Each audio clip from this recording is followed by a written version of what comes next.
Les gens passent plus de 3 heures par jour à s'inquiéter de ce que les autres pensent d'eux, ce qui équivaut à près de 45 jours complets chaque année consacrés à se préoccuper d'opinions qu'ils ne peuvent pas contrôler et de pressions qu'ils n'ont pas choisies.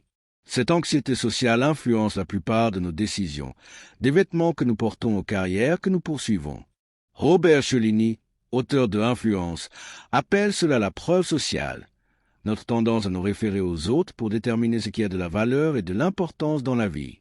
Mais dans ce monde d'obsession collective, un type de personnalité se distingue, non pas parce qu'il essaie d'être différent, mais parce qu'il est fondamentalement construit autrement.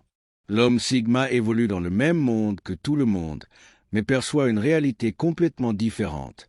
Alors que la majorité poursuit les mêmes symboles de statut et sources de validation, il joue un jeu totalement distinct. Les choses qui occupent l'esprit de beaucoup sont souvent insignifiantes pour ceux qui sont véritablement conscients d'eux-mêmes, explique Carl Jung.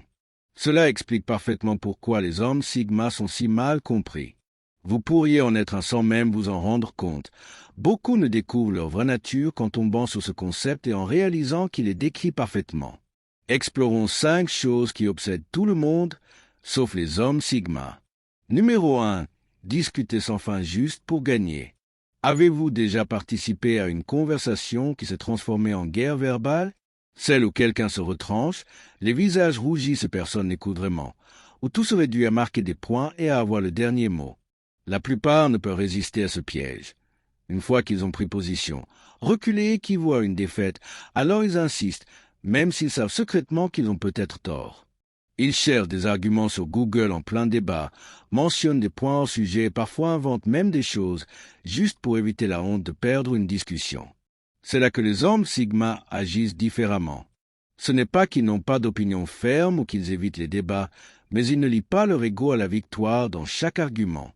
Comme le soulignait le philosophe Arthur Schopenhauer, le besoin d'avoir toujours raison est le signe d'un esprit étroit.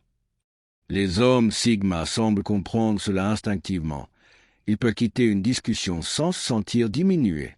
Ce qui paraît de l'indifférence est en réalité une autre mesure de la victoire. Pour un homme Sigma, gagner ne signifie pas écraser le point de vue de l'autre, mais se rapprocher de la vérité. Si cela implique de changer d'avis face à de nouvelles informations, qu'il en soit ainsi. Cette capacité vient de la séparation entre les idées et l'identité. Alors que la plupart se sentent personnellement attaqués quand leurs opinions sont remises en question, et leur cerveau enregistre cela comme une douleur physique lors des scans cérébraux, les hommes Sigma maintiennent une distance entre qui ils sont et ce qu'ils pensent. Vous le remarquerez dans leur manière de débattre, ils posent plus de questions, écoutent plus longtemps, considèrent les contre-arguments au lieu de les rejeter immédiatement, et surtout, ils peuvent changer d'avis sans drame ni posture défensive. Ce n'est pas de la faiblesse, mais de la sécurité intellectuelle. L'homme Sigma n'a pas besoin de gagner des débats parce qu'il ne cherche pas de validation externe pour ses pensées. Sa confiance vient de l'intérieur, pas du fait d'avoir toujours raison. Peut-être que les vrais gagnants ne sont pas ceux qui ne perdent jamais un débat, mais ceux qui ne laissent jamais les débats perdre leur sens. Numéro 2. Rivaliser pour dominer dans les hiérarchies sociales.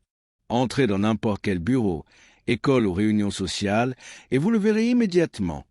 La lutte constante pour se positionner dans l'ordre hiérarchique. La plupart sont profondément immergés dans ce jeu. Ils analysent soigneusement leur position relative, qui a le plus de followers, qui a été promu le plus vite, qui a été invité à tel événement exclusif. Ces questions consomment une énergie mentale sans fin pour l'individu moyen. Le jeu se déroule de manière prévisible. Les gens citent des connexions importantes, mentionnent des achats ou expériences de haut statut, soignent méticuleusement leurs réseaux sociaux pour afficher leurs meilleurs moments et rient trop fort aux blagues du patron. Tout cela pour grimper un échelon de plus dans l'échelle sociale. L'anthropologue Hélène Fischer appelle cela le comportement de recherche de statut et souligne qu'il est profondément ancré dans la psychologie humaine. D'un point de vue évolutif, un statut plus élevé signifiait de meilleures chances de survie, et nos cerveaux fonctionnent encore avec ce logiciel archaïque, cherchant constamment des moyens d'améliorer notre position. Il n'y a rien de foncièrement mauvais à vouloir améliorer son statut social, mais les hommes Sigma tendent à rejeter complètement cette pression. Ils reconnaissent que le jeu existe, mais n'éprouvent aucune envie d'y participer. Alors que d'autres rivalisent pour être sous les projecteurs, l'homme Sigma est parfaitement à l'aise en observant depuis les marges. Il n'interrompt pas pour établir sa domination, n'exagère pas ses réussites pour impressionner et traite le PDG et le concierge avec le même respect authentique. Il ne s'agit pas d'être asocial ou de rejeter la communauté. Les hommes Sigma peuvent bien travailler en groupe et dans des organisations, mais ils ne lient pas leur estime de soi à leur position dans ces hiérarchies. Ils participent, mais ne se définissent pas par leur rang. Ce qui est fascinant, c'est que cette indifférence envers les compétitions de statut génère souvent un respect authentique. Comme l'homme Sigma n'est pas désespéré de grimper, il projette une authenticité dans un monde d'arrivistes calculés. Cette liberté vis-à-vis de l'anxiété du statut leur donne une perspective unique. Ils voient les jeux sociaux pour ce qu'ils sont, des constructions artificielles qui consomment une énergie énorme tout en offrant peu de satisfaction réelle. Peut-être que la position la plus puissante dans toute hiérarchie est de n'appartenir à aucune. Numéro 3. Les modes de vie des célébrités et les potins. L'Américain moyen consacre près de 8 heures par semaine à consommer des nouvelles et des potins sur les célébrités, soit plus de 17 jours par an dédiés à des personnes qui ne rencontreront jamais et à des vies qui ne vivront jamais. C'est une obsession culturelle étrange. Les couvertures de magazines mettent en avant les ruptures des stars, les réseaux sociaux s'enflamment pour les tenues de tapis rouges et des chaînes entières existent juste pour documenter le quotidien des célébrités. Même les journaux télévisés sérieux consacrent des minutes précieuses aux potins people. Cette obsession a des racines profondes. Les gens suivent les célébrités sur plusieurs plateformes, achètent les produits qu'ils soutiennent et débattent avec passion des choix personnels de stars qu'ils n'ont jamais rencontrés. Certains ressentent même une détresse émotionnelle sincère face aux ruptures ou scandales des célébrités. James Surin explique cela comme des relations parasociales, des connexions à sens unique où des gens normaux se sentent intimement liés à des célébrités qui ne connaissent qu'à travers les médias, créant l'illusion d'une amitié sans interaction réelle. Puis il y a l'homme Sigma, qui observe tout ce phénomène avec une véritable perplexité. Ce n'est pas qu'il déteste le divertissement ou ne regarde jamais de films. Il peut même apprécier le vrai talent de certains acteurs, musiciens ou athlètes. Mais l'obsession pour leur vie privée, le besoin désespéré de savoir qui sort avec qui ou ce que quelqu'un a porté à une cérémonie, n'a tout simplement pas de sens pour lui. Pour un homme Sigma, cette adoration des célébrités ressemble à une version creux de la connexion humaine. Pourquoi investir une énergie émotionnelle dans des personnes qui ignorent votre existence, alors que vous pourriez approfondir des relations réelles dans votre propre vie? Pourquoi mémorieur? Il ne comprend tout simplement pas pourquoi les gens se soucient autant de la vie privée d'étrangers qui se trouvent être célèbres. Numéro 4. Se plaindre comme si c'était un sport olympique. Pour beaucoup, se plaindre est devenu un mode de communication par défaut. Une étude de Harvard a révélé qu'une personne moyenne se plaint entre 15 et 30 fois par jour, soit jusqu'à 10 950 plaintes par an, consommant une énergie mentale et émotionnelle considérable. Cette habitude est profondément enracinée. Les gens créent des liens via des plaintes partagées, rivalisant pour avoir la pire journée, le patron le plus difficile ou le voisin le plus déraisonnable. Les réseaux sociaux ont amplifié cette tendance, offrant des plateformes où se plaindre reçoit une validation immédiate via des likes et des commentaires de soutien. Steven Stastny appelle cela le contagion émotionnel. La tendance des émotions négatives à se propager dans les groupes comme un virus, où une plainte en déclenche une autre, créant une spirale descendante où tout le monde finit plus mal qu'au départ. C'est là que les hommes Sigma divergent nettement de la norme. Ils participent rarement à des séances de plainte. Quand ils le font, c'est généralement bref et axé sur des solutions. Ce n'est pas qu'ils ne rencontrent jamais de problèmes ou de frustrations, mais ils gèrent ces défis différemment. Quand quelque chose ne va pas, leur instinct n'est pas de le partager pour obtenir de la sympathie, mais de le gérer en silence et de passer à autre chose. Cette approche découle d'une différence fondamentale d'état d'esprit. Alors que beaucoup voient les plaintes comme un exutoire inoffensif, les hommes Sigma les considèrent comme une énergie gaspillée qui pourrait être dirigée vers des solutions. Ils comprennent instinctivement ce que la recherche confirme aujourd'hui. Se plaindre renforce les schémas neuronaux négatifs dans le cerveau, rendant les plaintes futures plus probables.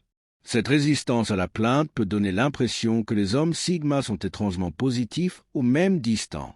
Dans des groupes où tout le monde partage ses griefs, leur silence ou changement de sujet peut être mal interprété comme un manque d'empathie, alors qu'ils opèrent simplement selon un autre manuel. Ils reconnaissent que la vie contient des problèmes et des joies et choisissent où concentrer leur attention. Au lieu d'amplifier ce qui ne va pas, ils travaillent en silence pour le résoudre ou acceptent ce qui ne peut être changé. Alors que d'autres décrivent la tempête, l'homme Sigma cherche un abri ou apprend à danser sous la pluie. Numéro 5. Envoyer des messages longs et émotionnels pour chaque occasion. Les réseaux sociaux ont créé une culture où l'expression émotionnelle n'est pas seulement encouragée, mais presque obligatoire. Les déclarations publiques élaborées d'amour, de gratitude et de soutien sont devenues la norme. Si vous ne rédigez pas de longs posts sur à quel point votre partenaire, ami ou parent est incroyable, est-ce que cela compte vraiment? Cette pression affecte profondément la plupart des gens. Ils passent des heures à peaufiner le message parfait, inquiets qu'un effort moindre paraisse froid ou indifférent. Ils analysent les publications des autres, comparant la longueur et l'intensité émotionnelle, et ressentent une anxiété réelle à l'idée d'oublier des dates importantes ou de ne pas exprimer assez de sentiments. Le spécialiste des relations Dr Gary Chapman note que cette surcharge d'expression publique est un phénomène récent. À travers l'histoire, les gens montraient leur amour par des actions constantes, pas par des déclarations publiques. Ce virage vers l'émotion performative est sans précédent. Entrez l'homme Sigma avec son approche fondamentalement différente pour montrer qu'il tient à vous. Il se souvient de votre anniversaire, mais peut-être vous le dira-t-il simplement en personne. Il apprécie son partenaire, mais le montre par sa fiabilité et sa présence, pas par des posts fleuris sur Instagram. Il valorise ses amis, mais l'exprime en étant là quand on a besoin de lui, pas par des hommages publics élaborés. Ce style minimaliste d'expression émotionnelle est souvent mal compris. Les gens confondent sa communication directe avec un manque de profondeur et se demandent pourquoi il ne verse pas dans le sentimentalisme comme les autres. Ce qu'ils ne voient pas, c'est que les hommes Sigma croient généralement en montrer plutôt qu'en dire. Ils démontrent leur attention par des actions, de la fiabilité et du temps de qualité. Quand ils expriment des sentiments, c'est généralement en privé, directement à la personne concernée, pas diffusé pour une consommation publique. Ce n'est pas de la constipation émotionnelle, c'est un langage différent du soin. Les hommes Sigma trouvent souvent les démonstrations émotionnelles publiques inconfortables et artificielles. Ils se demandent pourquoi les sentiments privés ont besoin d'une validation publique, ou pourquoi un moment sincère entre deux personnes nécessite une audience de centaines de personnes. Dans un monde où les émotions ont de plus en plus besoin de témoins pour être considérées comme réelles, l'homme Sigma reste convaincu que la véritable émotion parle plus fort à travers des actions constantes qu'à travers des posts soigneusement rédigés. Si cette vidéo vous a parlé, pensez à vous abonner à notre chaîne pour plus de contenu sur la personnalité Sigma. N'oubliez pas de liker et de partager vos pensées dans les commentaires. Merci d'avoir regardé. Et comme toujours, restez fort et continuez d'évoluer.